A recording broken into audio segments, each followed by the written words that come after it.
I just said, it. I'm just going to write online, see what comes out of it. In my mind, I was like, there's no way I'm going this other path. I'm just going to make this work no matter what. I just had that mindset. I wasn't comfortable writing online. I felt very vulnerable. I felt very exposed. The only reason I've seen progress in life was because I'm just willing to do uncomfortable shit until I figure it out. I look back on my journal entry sometimes. I can look back, when I had that stressor, it affected me in this way. I can look at that and understand my current situation a bit better. A lot of people, they'll look at these big players and be like, I can't do that. You're looking at the finished product and not where they started. Dude, if you look at my content when I started, so cringe. You should always be looking back at your stuff and be like, that was cringe. And it's a good sign because it shows you're growing.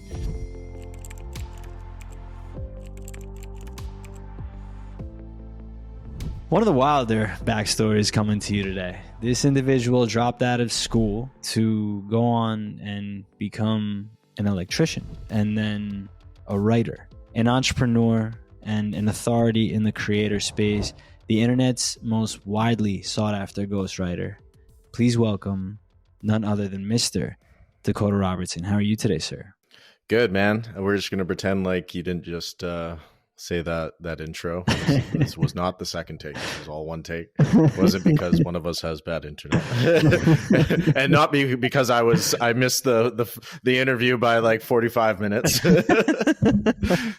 But yes, I'm doing well. Thank you for having me, good sir. It's awesome to have you on, man. I think like an opportune place to start would be asking you, what makes for effective communication in your opinion? I think if you can make someone take action, whether it's you want them to buy something, whether you want them to actually do something that benefits them in their life, whether you want them to accept an idea or persuade them on an idea, I think effective communication is the art of transferring belief or an idea to somebody else. That's a deep thought right there. The art of transferring belief. And how do you think you came to that realization? I just thought about it a bunch of times. So I think back on my life and how communication has affected my life. Because the way I think about it is all communication is just thinking. Same with writing. Writing is just thinking. Writing is just transferring your thoughts onto page or a laptop with the goal of creating some kind of action. Because if it's like, what's the difference between a fortune cookie and a really good book? Fortune cookie is you read it, it's like, oh, that's cool. You don't do anything with it, right?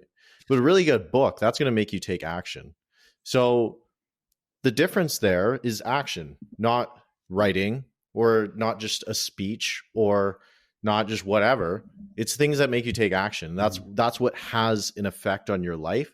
And you think, okay, what's the goal here? I'm not just writing to write. I mean, if you're writing to yourself, but if you're communicating with people or you're talking to people, what is the goal? You want them to do something. You want them to take action in their life. So I think that's the differentiator between okay writing and amazing writing is how much action you get them to take. And is it beneficial to them? Is it beneficial to you? Is it a win-win? But you didn't learn these lessons in school. So you have this refinement to your writing, and it's direct, it's to the point, it's easily digestible, and it seems to resonate with millions of people across the world. Like, how do you think about that? I think about writing as, was it the Statue of David where he was, chipping away the marble? He was just removing it. I forget what the quote is exactly, but he said it was, the statue was already there. He was just, removing the stuff that was covering it up. And I think about writing the same way. I think it was, I saw an angel in the marble, so I carved it out. Maybe that's a different one. You got that on lock. You're prepped with that. Jeez, you got ChatGPT implemented in your brain there. Give me that Neuralink. It's one of my favorite quotes. But yeah, exactly. Like, bro, like, I remember when I first started writing for myself, not because it was academic. I was in such a shitty place because I was working 84 hours a week as an electrician in the freezing cold on oil and gas plants. And I was getting on the brink of depression because I was surrounded by miserable people, and I didn't know where to turn. So I just turned to writing. I'm just going to write my thoughts on paper in this journal, and I'm just going to write about what I'm experiencing. And what I found was the more I wrote, the more clarity I had on my situation, on my thoughts, on my beliefs. And it was taking all this chaos that was in my head and it was transferring it to paper. And when it's on paper, you're forced to look at it. And when you're writing, you're forced to create a cohesive thought. Because thinking, you just bounce thought to thought to thought. On writing, if you're just bouncing from thought to thought to thought, it doesn't make sense. So I was forcing myself to really think about my situation, creating cohesive thoughts. Why do I think this? What are my thoughts on this? How can I make an improvement in life? And it was just taking that chaos or that marble, and it was refining it onto the page. And I did that more and more. And I found not only did my thinking improve, but my ability to articulate myself and my ability to persuade, or my ability to come up with solutions. So really at the end of the day, I think writing is focused thinking. And if you can think, you can communicate effectively. And I just noticed the benefits come from my life from writing. And then it just tenfolded when I started doing it on social media, because I got that feedback from other people and I could tell what was resonating, what wasn't. And I was getting that data, which I think is really important. And it really helped my writing. And that's what's so interesting about your story in particular. You drop out of school to go become an electrician, and you're hyper aware of your environment, and then your reaction is to go structure your thoughts kind of subconsciously. You're like, there's you even said it recently, you're either moving people away from pain or closer to desire. And so you're going away from pain in the way that you're going, and forgive me if I'm speaking on your behalf, obviously, but my understanding, my interpretation is like you're going away from pain to structure your thoughts, and then slowly come into this realization of like, oh, this is how I think, this is how I feel, this is my opinion on whatever the subject matter is. So as you gain that clarity, how did you carve out this space for yourself? You're talking like, what made you feel comfortable writing online and sharing your thoughts in the first place? Dude, basically it was, I tried all these things in the past. I tried being an electrician. I tried going to college. I tried being a delivery driver. I tried eBay flipping, tried Amazon, FBA, all this shit. And I just didn't like any of it. I was either because there's no freedom, surrounded by miserable people, just wasn't aligned with my interest. And I was in such a big pain point all those years of doing that and realizing I have no other option. This path is not for me. I'm going to do whatever I can to make this work. So I was in my second year of college, and I was in this such a big pain point. And while I was in college, I was learning on Twitter from these people in business, entrepreneurship. And I was looking at it, I'm like, okay, I got two paths here. I can walk the path that's traditional and safe, or I can go this other path where it's really unknown. I don't know what the hell's going to come of it, but I know what's waiting for me if I continue on this one path. So I just said, it.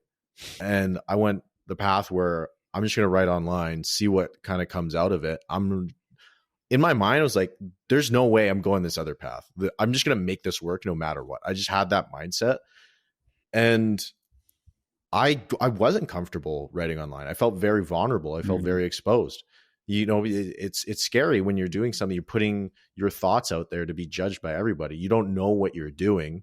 You're just kind of like a blind person walking through a room, just feeling stuff, and you're bumping into shit, and it's really uncomfortable. And I think that's the biggest thing with everything, like the gym. When you're first starting out, when I first got in the gym, I was super insecure. I was that fat kid, and I didn't know what I was doing. I felt like an idiot, and I was very uncomfortable. And I think the only reason I've seen progress in life was because I'm just willing to do uncomfortable shit until I figure it out. And I'm just very stubborn, and because I just know what's waiting for me if I don't do it. And I don't like that. I was moving away from pain, definitely. And I just did it. And I just slowly got better and better. And I think a prerequisite or something that just really helped me in every endeavor in life was getting fit, because again, I had this big pain point I was made fun of, and I didn't like who I was. And I used that as fuel to actually go out, work my ass off, go in the gym. And slowly over time, I saw little incremental progress, but it was still progress. And I was killing that old version of me and moving towards somebody that I did like, into the person I wanted to become. And I actually transformed my body. And that taught me a valuable lesson where if you just do the right thing for a long enough time period, you will see results. And that's the mindset I adopted when it came to online business and creating content. So I was very fortunate to be taught that lesson early on. But dude, the whole time is super uncomfortable. I mean, I definitely got a lot more comfortable later on, but first 9-12 months writing online, I was very uncomfortable. I had people, comment on my stuff and talk shit or whatever. I still get that all the time, but now I don't care. But before, it's like, it's a big deal because, you're like, yeah, who am I to write my thoughts out there? They don't care. I'm just this person. But that's the price you have to pay to become the person you want to become. You got to go through that struggle. I love that. The last part where you're talking about you're effectively paying the price in experience. And that is a price worth paying. You have to put yourself in the position. You have to be able to endure. And obviously physical fitness is a massive metaphor for life. And it's almost like did you ever read The Body Keeps the Score? This episode is brought to you by Slate Milk. Slate Milk is a protein chocolate drink that gives you all the necessary energy after you have finished a hard training session, or also serves as an awesome snack, whether it's hot or cold.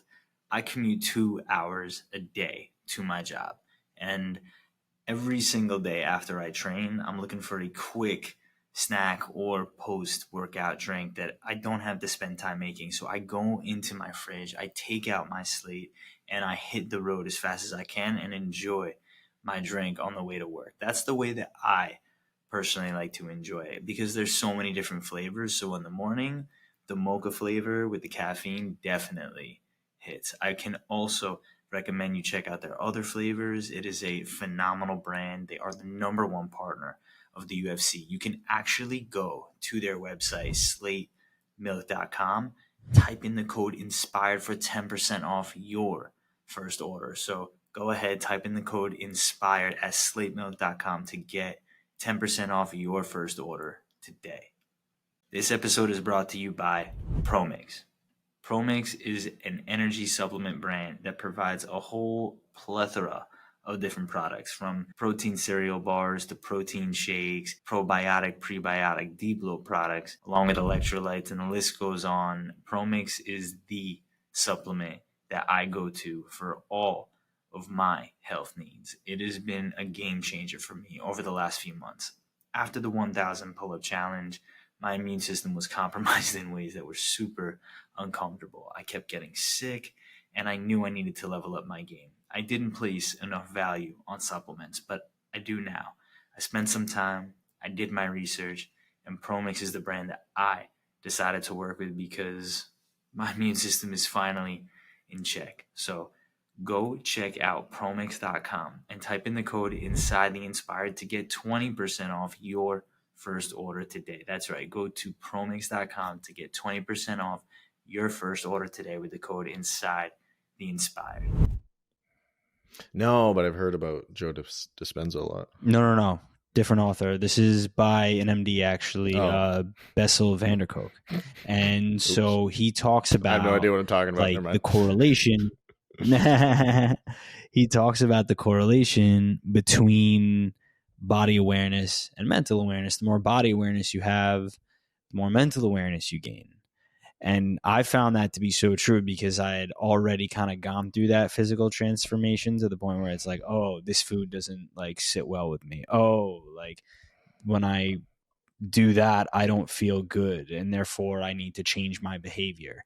And I started to develop this level of self-awareness that I also started to read Stoicism, where the world just seemed to make more sense. It's like, oh, I can control my feelings. I don't have to absorb every thought I have. Like, I can kind of control my thoughts.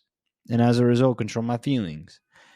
And journaling is a massive tool that I leveraged at the outset. But I'm curious how that experience of writing, was it therapeutic? Was it, how was it in discovering your writing voice? What was that process? It forced me to sit down and think about my current situation and where I was at. I don't know if it really developed my writing voice, but my writing voice is just, I will speak when I write. And I get shit from this from my roommate right now all the time, because I'll literally speak as I'm writing, because that's just how I subconsciously create my writing voice. Because if it doesn't sound like how I speak, then I won't write it.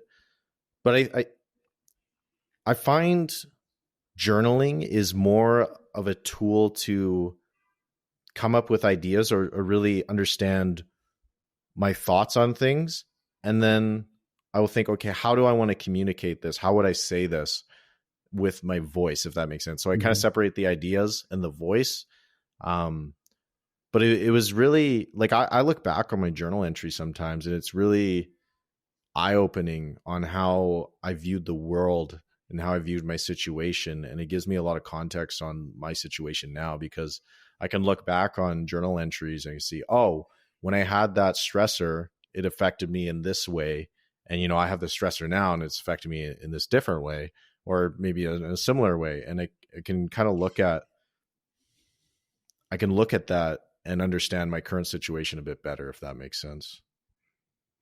It does make a lot of sense, where I like the fact that you go back and reflect. That is, why do you do that? Because it really gives me context on my situation. So I can look back. I do this often, but I look back on journal entries and I see, what was I thinking during a particular situation or a stressor? And what moves was I making to overcome that? What did I predict was going to happen? Did that kind of come true? It just allows me to analyze my thought process and see, okay, was that effective, or was that not effective? And it gives me context on my current situation, because I'll have, it might not be the same stressor or same situation, but I can look at what I did in the past. Was that good? And then implement that now. It's also cool too, because you get to see your progress. So I've kept a journal since 2018, and it's cool to see the evolution of my thinking, or how I perceive stuff, and my outlook on life. And it's really cool. And I also track stories and experiences I want to, keep fresh in my mind. I remember I traveled to Asia for 3 months. I documented every single day that happened during that, so I can relive that experience. Like, stuff I would have totally forgot, it's all right there, and just the nostalgia comes back, because it's something I have forever, which I'm very grateful for. That's awesome, because you can kind of replay those movies in your head and think back to those feelings and experiences, kind of like you said, it's nostalgic. So when I read your content now and I see how simple it is and how powerful it is because it's so simple. Bruce Lee, right? Simplicity is brilliance. How did you kind of carve out or start to find that writing voice where you realized, this is the way, this is my voice?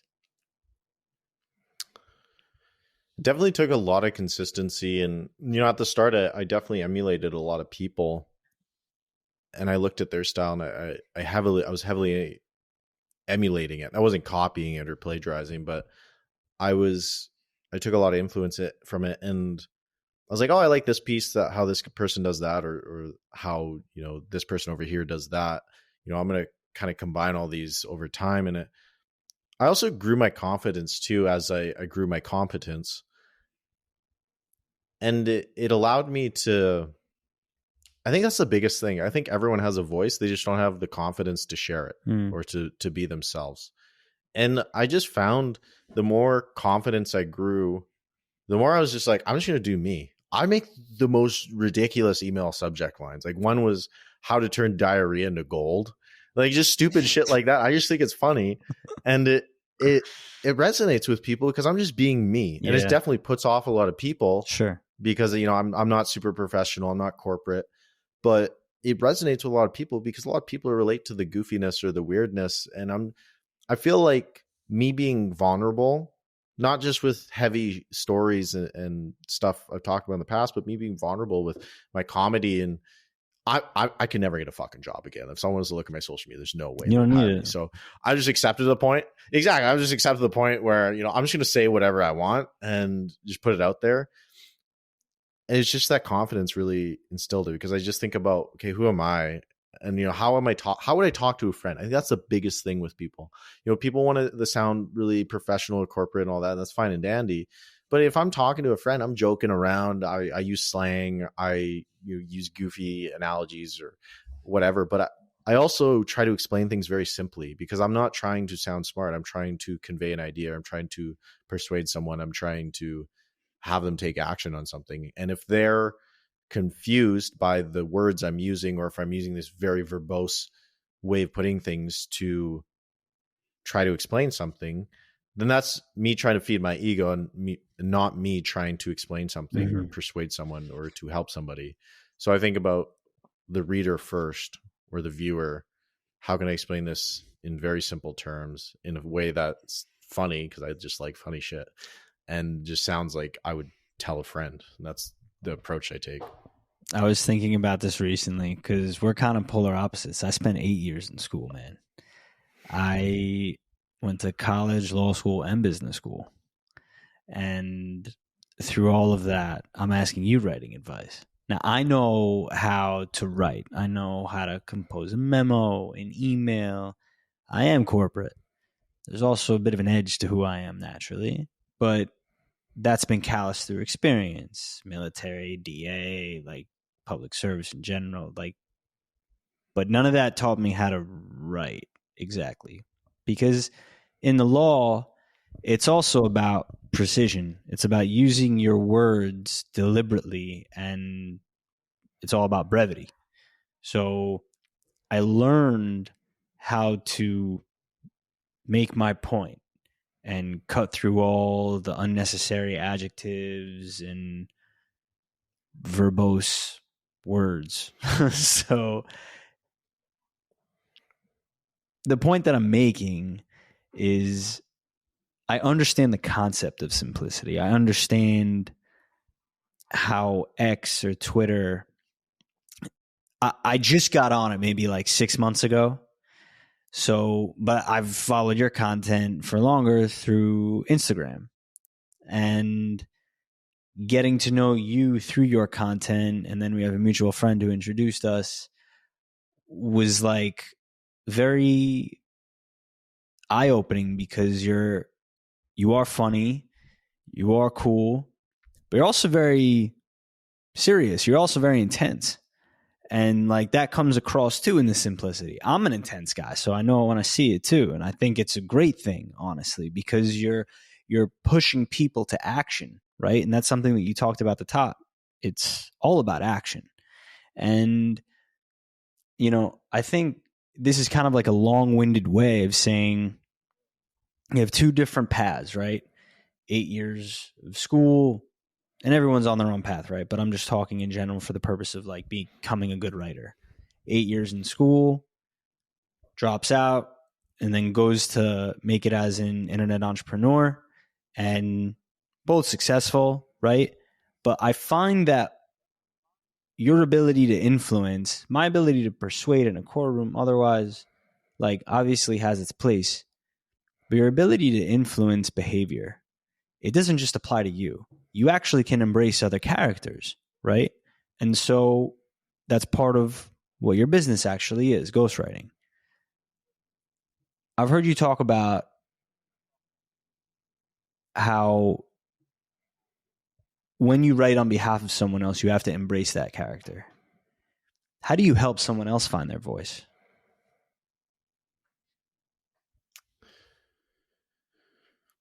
A lot of it, it's funny because I coach people with this, but a lot of it, I just ask them questions. I'm not telling them what to do. I'll ask them questions. So they'll ask me, I just don't know how to, I just write so much and I don't know how to simplify it. I'm like, all right, so they're like, tell me what they're trying to write about. I'm okay, what are you trying to write about? And they're like, oh, I'm trying to, tell them X, Y, Z. And I'm like, okay, why is that important? And they'll tell me. I'll say in one sentence, tell me what it is. In one sentence, tell me why that's important. In 1 or 3 sentences, tell me how somebody can take action on what you're talking about. And they'll tell me it. I'm like, there you go. I just ask them questions. I find coaching or consulting is just asking the right questions, because a lot of the time, especially with writing, people, they know what to say. They just don't. They're asking for permission. It's crazy, man. People pay you thousands of dollars, and they're just looking for permission. I do it too, but they're looking for permission to say what they want, because they've been conditioned their whole lives. Raise your hand to speak. Don't say this. Don't do this. Go do that. And they're fucking scared because they've been trained their whole life to 100%. Do what others tell you. And to go on your own, they're again looking for someone to tell them what to do. And my job is to try to train them to be independent or to build that confidence. But I understand there's so much mindset at the start, because I've actually went through this as well. But a lot of it, I'm trying to show them, like, look, it's so simple. You just did that on your own. I just asked you questions. You're the one that came up with the answer. So I'm trying to teach them how to fish and not fish for them. But yeah, man, it's just asking questions. Like, or this is a common one a lot of coaches will do, is like, what do you think you should do with anything? And they'll say, well, I think blah, blah, blah. And then the guy's like, I think that's correct. Like, a lot of the time people just know what to do. Wow. They just need that permission. It's funny. That was very powerful, the way that you phrased it, where it's like, yes, the permission aspect is key. Knowing what questions is key, but the confluence of it all, where people have been conditioned their whole lives to ask for permission, right? And you're stepping back where you're like, listen, I'll take your money kindly. I know you trust me. I can't believe I get to do this. I'm going to help you. It's not disingenuous, but it's straight up like, there's only a few real questions that you need to ask yourself in order to make sense of the words that you want to share with the world, distill it down, and then refine it over time. It's like with training, it's when you were talking about it earlier, and I think forgive me if I'm not accurate when I share this, but I think you once also kind of drew a parallel between writing and getting jacked, like make your writing jacked.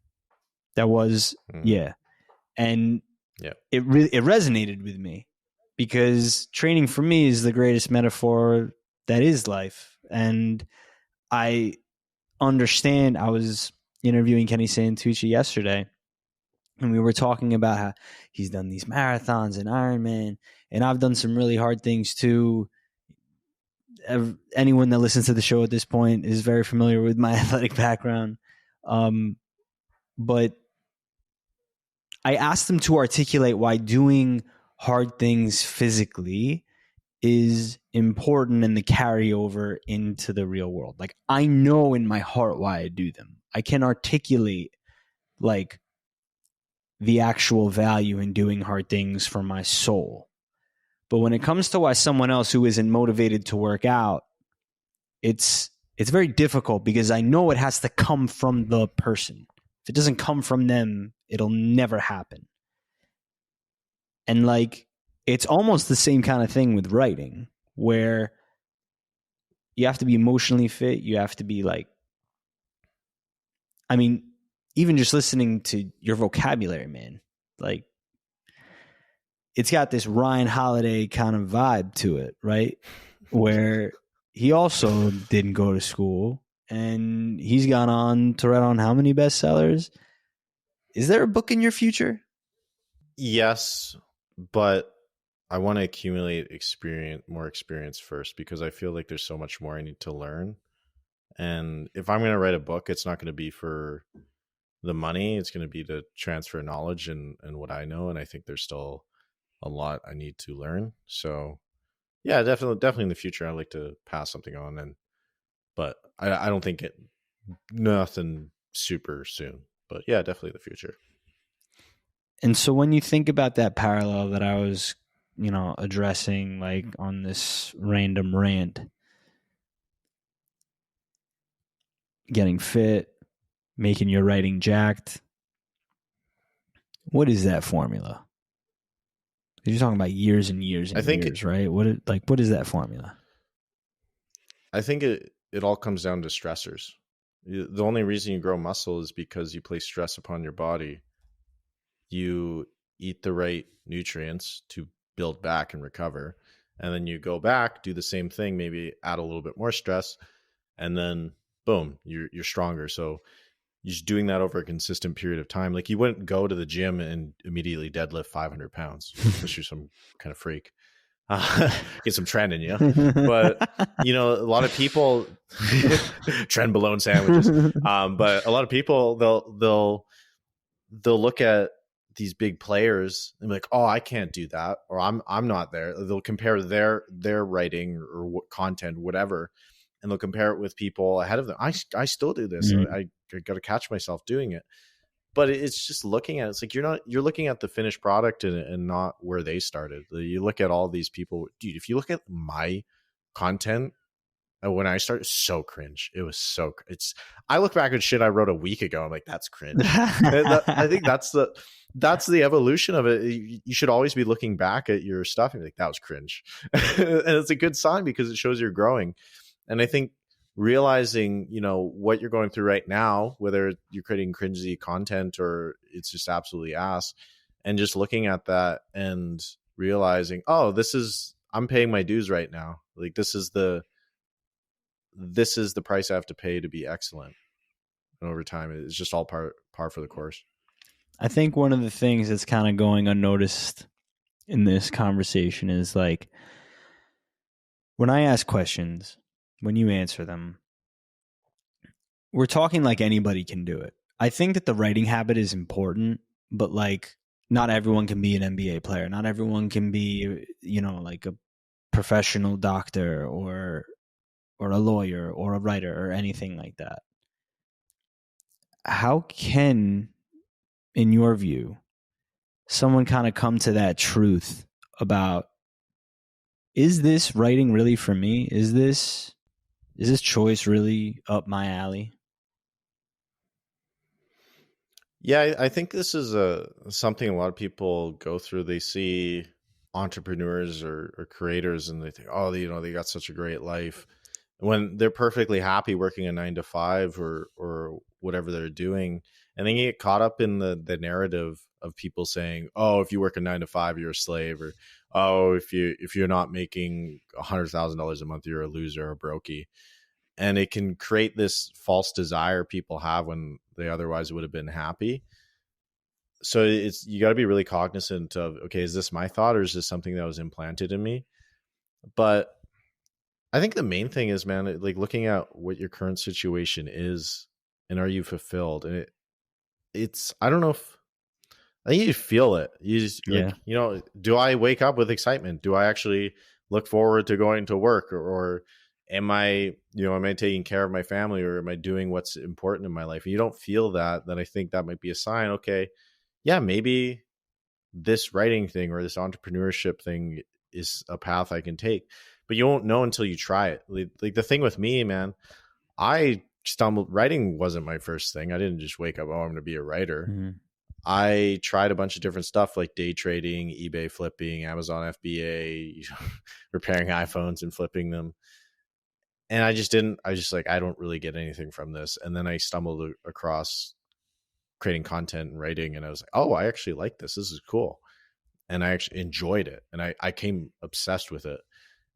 And then I got the dopamine hit from, getting likes and all of that. And I think that really built that interest in it. I think a lot of people would enjoy stuff if they were good at it. And I think a lot of people don't don't become successful or think it's not for them because they don't build up enough reward patterns or the dopamine hits. But if you're really good at something, you're probably going to enjoy it. Like you could, if I was really good at Icelandic tap dancing or something, I'd probably like, I love this shit. Like, this is amazing. I was in tap dancing for a little bit as a kid. I hated it. But if I was really good at it, I probably would have got the dopamine hits of, you know, the recognition and status and all that. And I'm like, oh, I really love this. And I want to make a career being an Icelandic tap dance stripper or something. Yeah. But, yeah, it's really OnlyFans coming soon. But it's really, I don't know. I think anyone can like anything, but just looking at what your current situation is. Do you like it? No. Okay. Try something else. Do you like that? No. Okay. Try something else. But it's important to give it enough consistency and actually see before kind of moving on to the next thing. A couple more questions for you. I kind of alluded to it earlier about getting into character of another individual that you ghostwrite for, and I didn't get to finish the sequence of thought because I got carried away in my own. But when you're conveying opinions that aren't your own, and you have to kind of compartmentalize, how do you speak in someone else's voice?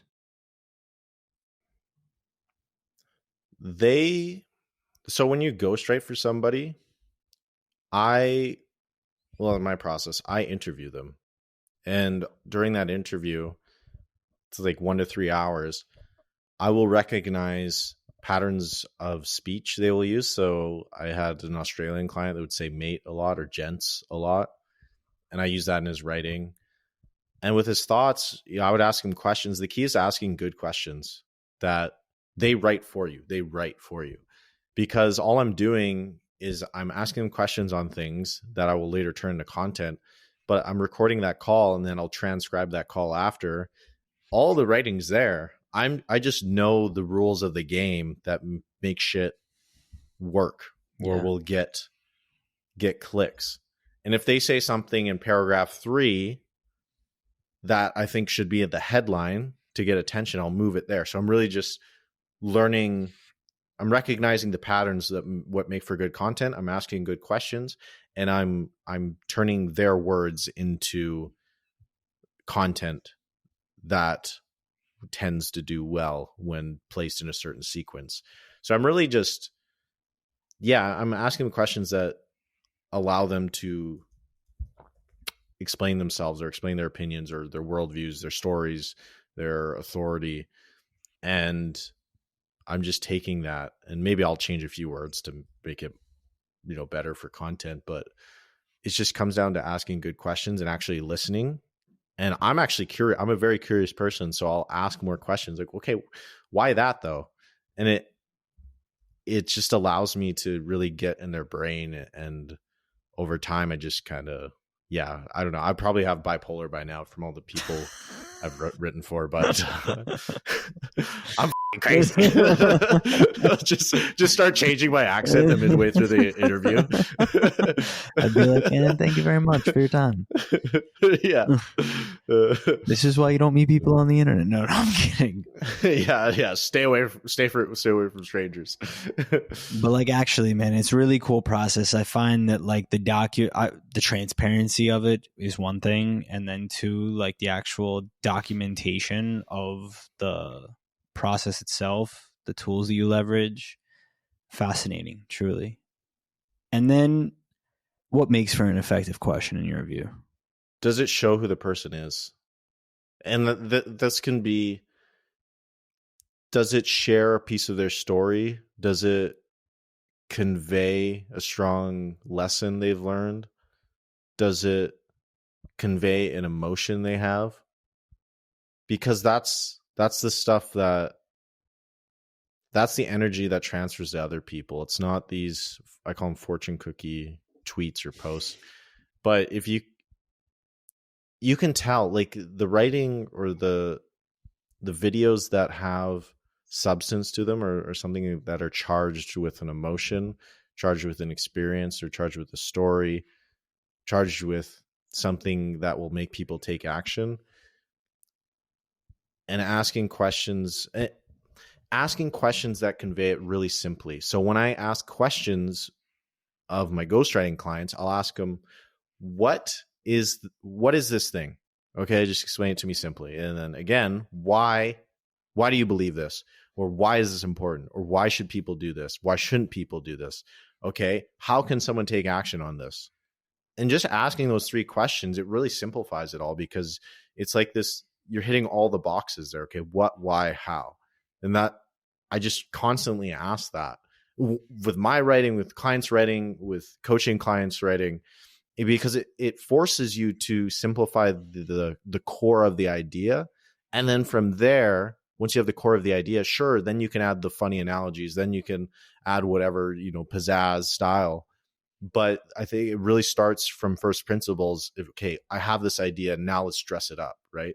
So school kind of teaches you, add all these fancy words, add all this jargon, and you're just overdressed. Mm-hmm. You're going to this casual event, you got a top hat and a fucking cane. And it's like, okay, first we need to undress everything. You need to get naked, So, and then once you're naked, then you can dress it up for the appropriate event. So if I'm going to a formal event, okay, let's dress it up. Or if I'm going to a kid's birthday party, let's, dress it up casual or whatever, or clown suit, whatever you want to do. So it's really just taking the core idea. Okay, what impact do I want to have? Who's the audience? And then dress it up accordingly. So I've had an awesome time hanging out with you tonight, man. It has been a long time coming. It's really cool to get some insights from your brain. I know you've provided immense amounts of value for the audience tonight, myself included. I'm so excited to go back, listen to this, take notes, learn, go back, look at my own writing, iterate, see how I can improve, enhance the quality of my voice, and add value to people around me. This has been really, really fantastic. There's a question that I pose to all my guests that I'm not going to pose to you. If the future version of yourself from 10 years from now, assuming he's in that ideal spot, were to fly in and offer you some advice in order to get there, what do you think he would say to you? Organize your life better. That's something I'm working on right now, because I was really like, just get the stuff done, blah, blah, blah. But I've realized in order to scale to the level I want to scale, I have to organize things a lot better, because right now I'm a lot better now, but just not having systems or processes in place, it eats up mental energy. Yeah. Because if you're spending energy repeating tasks that should be delegated or systemized or automated, then that takes away from your creative flow or your energy, and you can't put your all into what you're great at. So I've realized, yes, systems are boring to me. Yes, automations are boring to me, but it's very important that I put these systems in place once, and then I just buy back all this time and energy. So yeah, definitely older grandpa version of me is telling me, get your stuff organized a lot better. That 36-year-old version of you is a grandpa? Bruh. Yeah, you're going to have wrinkles, gray hair, dying OnlyFans career. Ladies and gentlemen, Mr. Dakota Robertson, please let the audience know where they can keep up with your journey. Yeah, so I'm mainly on Twitter. Well, I'm on all the platforms, but Twitter's my favorite, at Wrongs to Write, WRITE. On Instagram, at YoDakota. On YouTube, at Hey Dakota. On LinkedIn, at Dakota Robertson. At Threads, at YoDakota. I'm everywhere. I'm under your bed. But yeah, and guys, if you're listening to this, we had a shit show going through this podcast. John's wife is starving. John's starving. So if you could just rate this podcast on wherever you're listening, give it a 5-star. Because if you don't, then John and his wife are going to starve to death, and it's all going to be for nothing. So please do that. I appreciate you, man. Thank you so much. This was a blast. Hell yeah. Thank you for having me.